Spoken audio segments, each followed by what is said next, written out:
People.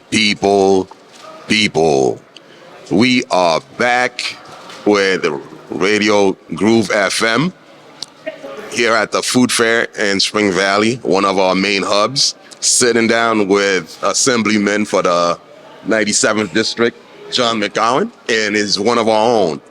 So thank you for being here with us. We know you could have been anywhere else. There's a lot going on. It's heavy election weekend, and you took the time to be here with us, so we appreciate it. So John, could you tell us a little bit about yourself so our constituents can know exactly who you are? Sure.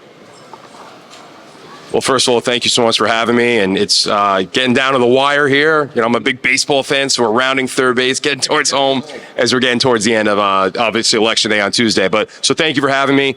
So I'm in the New York State Assembly. I'm in my first term. I'm running for re-election. So before that, I served in the Rockland County Legislature for 3 years. And before that, I'm a practicing attorney. So I have my own law firm in Rockland County. I was a prosecutor both in the Bronx as well as Rockland County. I was a special victims prosecutor. And that experience really got me interested in continuing to serve and work in government and find new ways that I could do that. I lived in Rockland County my entire life. I live in Orangetown. My district comprises most of the town of Orangetown and about half of the town of Arapahoe, including the villages there, including the village of Spring Valley. So, I got into this because I felt that, I've got something to offer as an attorney, someone who practices in law for the last 15 years, works with the law. I thought, I want to get involved in the legal process and actually making laws. And the whole point of it is about making people's lives better, finding ways, finding gaps, finding issues that need to be addressed, finding ways to help and better serve our constituency, our community. And there's certainly plenty of ways to do that. So it's been a great experience the last 2 years, and probably my favorite part is getting to know people and meeting people that I didn't know before, right. That are outside of my community, maybe outside of my comfort zone, places that, I'd never been before, and different cultures and different communities, and that's been really cool. And what I've seen is that there is a lot more that unites us than separates us. And it's easy to look at differences. It's easy to look at, what political party you're from or whatever differences you can find. But the similarities, the commonalities are there. And that's what's been a really great experience for me, to connect with people in all different ways that I didn't have an opportunity to do so before. So I've enjoyed listening to people. I've enjoyed seeing them have success and listening to issues that we can improve upon as a government. I mean, at the end of the day, we got to do work for our people, right? That's what the government is here for, to serve. That's the bottom line. It's not about me. It's not about accomplishments. It's not about individual achievements. It's about serving the people who you represent. I've had a lot of success doing that. I've enjoyed doing that, and I hope to continue to do that moving forward. Perfect. Now, why is it that you have the backing of all the police officers, the firemen, and everything like that? Also, why is the Arapahoe Central School District praising your name like this? So I have the backing, and I'm proud to have the backing of pretty much every police agency, including the Rockland County Police Benevolent Association, because they know that I'm committed to public safety. As a former prosecutor, especially, I did special victims, right? So I represented children and women who were the victims of sexual and physical assault. And I saw kind of firsthand what those victims go through and what crime can do to those people. And so I've been working with law enforcement my entire career. I presently represent a number of police unions in my private practice. So I'm very keen to the risks and the challenges that face our law enforcement community. And I think that, there's been a lot of talk about policing over the last couple of years and try to make policing better. And every industry, every sector needs to look in the mirror from time to time and make themselves better. But we have to do it in a reasonable way, because while we have this debate about policing and ways to improve our law enforcement, they have to go out and do the job every day. So politicians like myself, we can debate and argue about all sorts of things, but cops go out every day and they don't know if they're coming home. And that is a risk that they take on, that their families take on. And that's something that, with that in mind, I have fought for police officers and our law enforcement, and not just law enforcement, but our other first responders, right. Our firefighters. We've seen in Rockland County the tragedy that's happened a couple of years ago with firefighter Jared Law passing in the line of duty.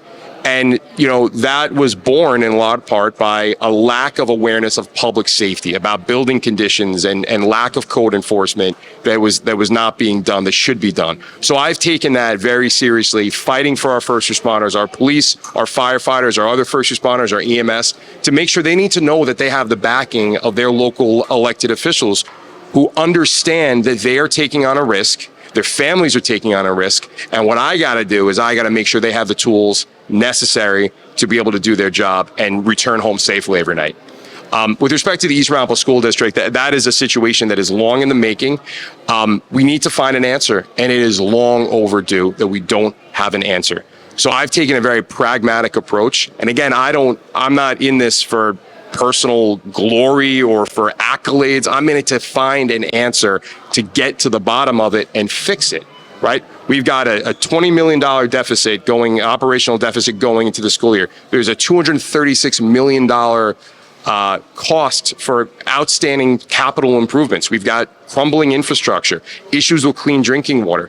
And we have to, at the end of the day, it's the kids in that district who are suffering as a result. So my position on education, I'm a member of the Education Committee in the State Assembly, is that all of our kids, wherever they go to school, public, private, I went to private school. I went to Catholic school, public, private, homeschooled, wherever they are, they're entitled to a full and fair education. And with respect to the public school and the issues that we see within the district, we need to fix those issues to make sure that all kids get what they're entitled to and they get a great education.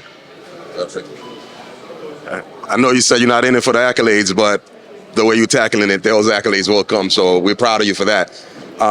Is there that one key component in your campaign that you, once reelected, that you're going to be spearheading?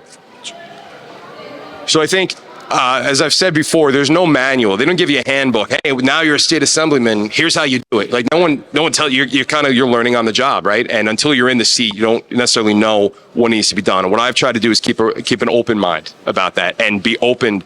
I'm an expert in nothing, and I don't have a monopoly on good ideas. So we've tried to expand that. And what I'm looking to, with the benefit of having the first term under my belt, looking to the second term, is I want to create what we're calling them, I haven't finalized the name yet, but the idea is almost like an advisory committee for different sectors, right? Education advisory committee. Get folks from stakeholders in the community. I want teachers, I want parents, I want to hear from students directly.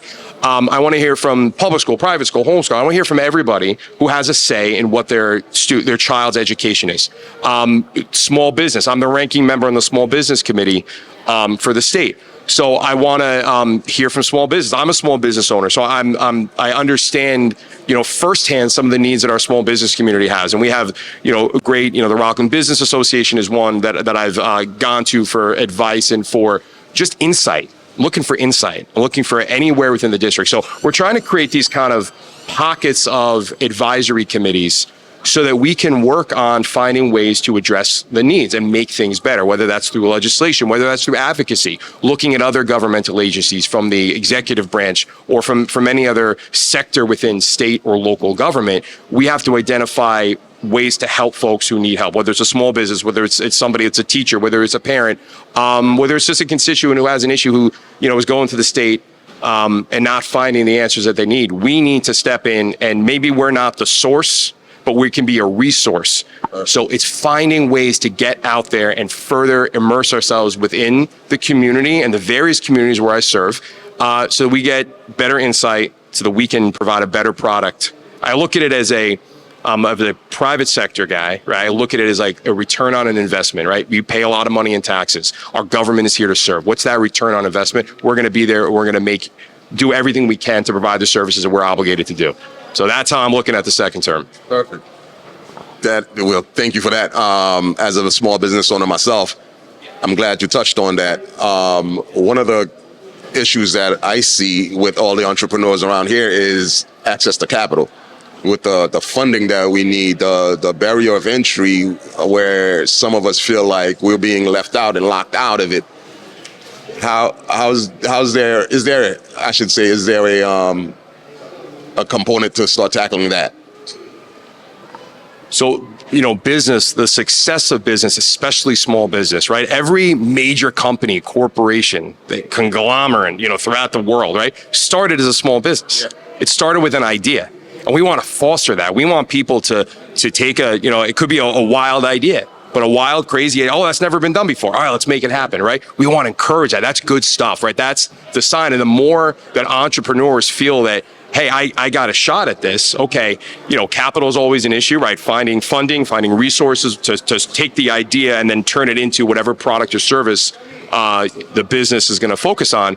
That's always going to be something. But how do we as the government step in, right? I want free business, right? Not free business, but I want the market to expand and people to feel that I've got an opportunity here, even with maybe less capital in the beginning. So how do we do that from the government side, right? To promote free enterprise, to promote business growth. We do that by not overbearing and overtaxing and overburdening our small businesses. Give them an opportunity to start up and to be able to do good things. One thing I've seen in Albany is a lot of unfunded mandates and requirements on businesses, and it's just one after the other. It keeps coming, and that's something that we fought against a lot because we want our businesses to grow. If small business does well, if startups do well, that is a good indicator that we are an economically successful and viable community. So we have to find ways and not overburden. I'm against state overreach. I'm against the state coming in and trying to mandate and enforce certain things, especially on small businesses. So anything I can do, and again, hearing those types of things, I'd be interested to continue that conversation, right, about a small business owner or others who are interested in getting into business and entrepreneurs. Let's keep that. That's a great thing to start talking about, and we can explore that further. And that's the type of work that I'm looking to do continuing into the second term. Perfect. Now, as one of Rockland's sons, how do you think we should bring the awareness towards Rockland County itself as far as infrastructure is concerned? Because really, once we start getting into it, everybody wants to leave Rockland. How do we keep Rockland's own here and give us something to be proud of? So there's a couple ways to do that. We get taxed. Our taxes here are crazy, right? It's one of the most expensive places to live in the country, and then probably the world. But it's worth it, in my opinion. It's I grew up here, lived here my whole life. I'm not planning on leaving. My wife and I always say that we don't want to be former New Yorkers because a lot of people flee in the state because it's expensive, right? So how do we do that? Well, one way is we are so close to New York City. Right. And we provide a lot. I grew up, my dad commuted in the city. I commuted in the city for a while. I went to school in the city. My sister, I have 3 older sisters.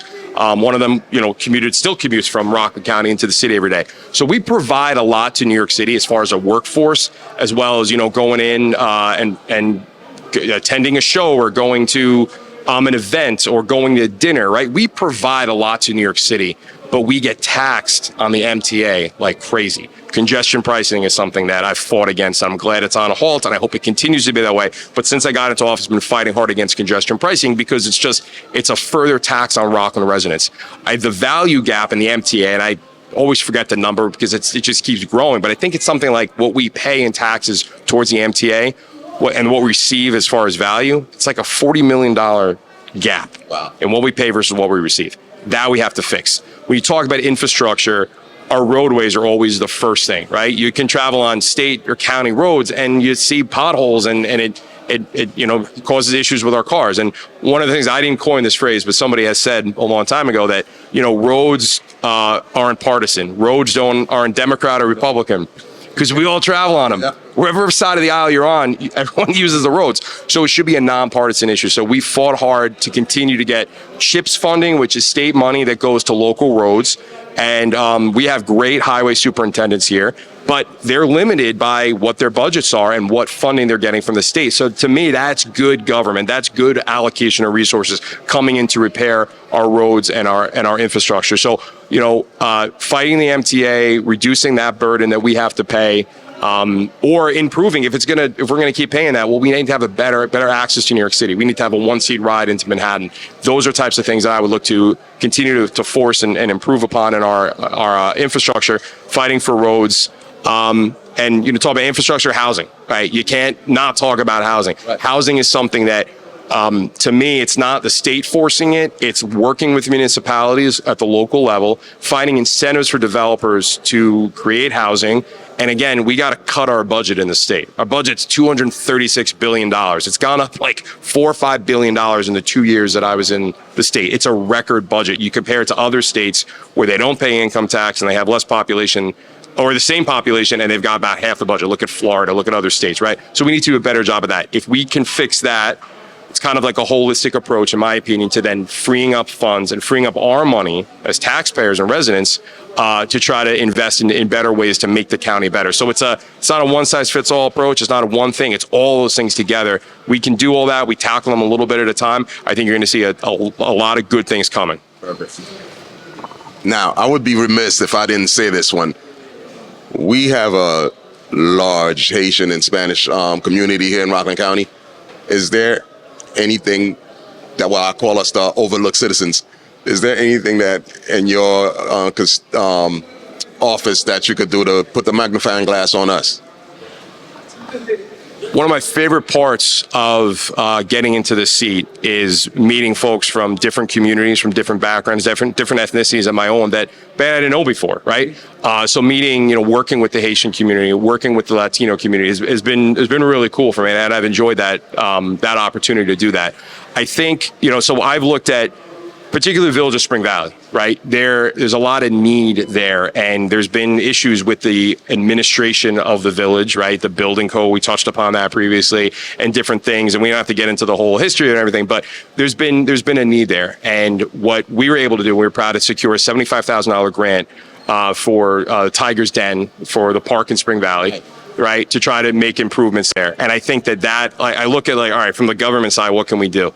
Well, our parks are also not bipartisan, right? And our parks are a valuable thing. It's really like an outdoor community center, right? Where folks come and spend time with their families and kids can be together. So that's something that we're proud to accomplish and achieve.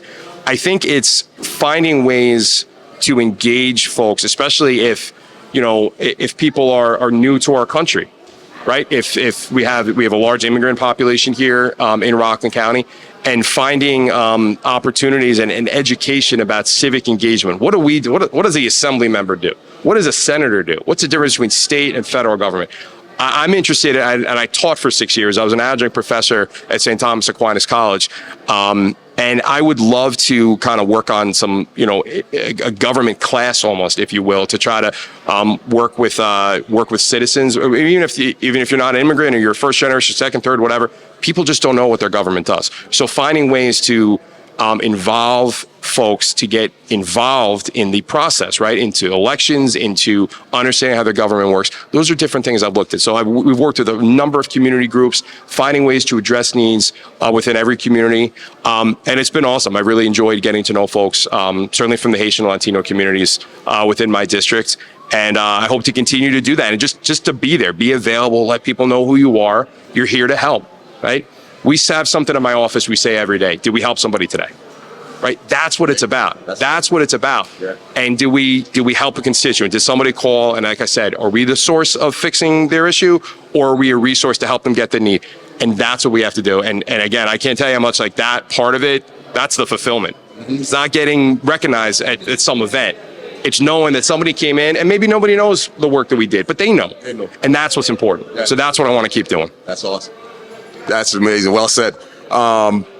Is there that one thing that when you get in office and reelected, and you're gonna let's say you're gonna retire tomorrow, what's that one thing you want to have that John McGowan legacy? What's that legacy that you want that you can be proud of? Yeah, there's a lot. There's a lot we want to do. We have big goals. I'm not somebody that I'm not looking at this seat as I'm gonna then go to higher office. I've enjoyed this role, and I want to stay in this role for as long as I can, as long as the people will have me. Yeah. Because government, there's a lot of talk about term limits, and I've generally been somebody who supported term limits, because after a while it gets to the point, all right, you got to move on. You need a fresh perspective in there. But really, the folks who are voting, they decide the term limits, right? Because you're up every 2 years. I think my legacy, I want people to know that I fought for them, right? And that because there's a lot of what happens in Albany is dictated by New York City. Right. And I'm a suburbs guy, right? I fight for the suburbs and our way of life because, my family moved up here from the Bronx in 1977. And they wanted, a quiet neighborhood, a backyard for the kids to play and not the, overcrowding congestion of the city. And I think a lot of people are here for that reason, right? They're here because, they see what Rockland offers. Now we have great proximity to the city because we can go in there and enjoy all that New York City has to offer. But we want the quiet suburban life. So I've been a real advocate for kind of Albany, leave us alone, let us do our thing. And as far as a legacy, look, I can walk away knowing that I helped one person. That's my legacy. I don't need my name on a building. I don't need anything. I just need to know that we did that work and we always tried and we always try to help everybody. Doesn't mean that we've had 100% success rate. Some issues are, again, too big for us to tackle, but we tried and we worked. And I know that we do have great success and we have been able to help people. It's good enough for me, man. That's all I need. Well, great, man. I can see why everybody's gravitate towards you. Now I'm going to get you off the hot seat and ask you some personal questions. Someone told me you have a child on the way. I know you're going to have your proud father. What is it that you really want to do, knowing that 10, 15, 20 years down the line, your child is enjoying this freedom, this liberty, this access because of something that you implemented? No, I appreciate you bringing that up. And my wife, Christine, and I were expecting a little girl coming in January, and it's our first child. And, it's remarkable. And Christine and I met in high school 20-something years ago. So, we knew each other as kids. I was 17. Christine was 15 when we met at Albertus Magnus High School in Bardonia. So, yeah. So it's really cool to be in this position now and to be expecting our daughter. I think looking at the future 10 or 15 years, I just want to know that my kid has every opportunity. And seeing that perspective now, like my kid's got it, I want her to have every opportunity and more than what we had. I think as parents, right? That's what we want. We want our kids to have even more than we had and have every opportunity or more. And I think about that, and it really has given me new perspective in my advocacy for our students, especially in East Ramapo, right? I want them to say, I've had every opportunity, right? And they're going to be able to do whatever they want, no matter where they came from, no matter what their circumstances were. The road ahead of us is bright, and the road here in Rockland County is going to provide, a pathway to do whatever they want to do. They can achieve great things. And I want our kids to know that they can do that. So thinking about my child coming and the kids that I represent, that's what we have to do. John, I don't know what else to say, brother. Thank you for being you. Thank you. I can see why people gravitate towards you. I can see why the firefighters, the police officers, they all give you their support. I could feel it when you're talking about East Ramapo. Thank you very much. I know you got a lot of places to be today. So close to election.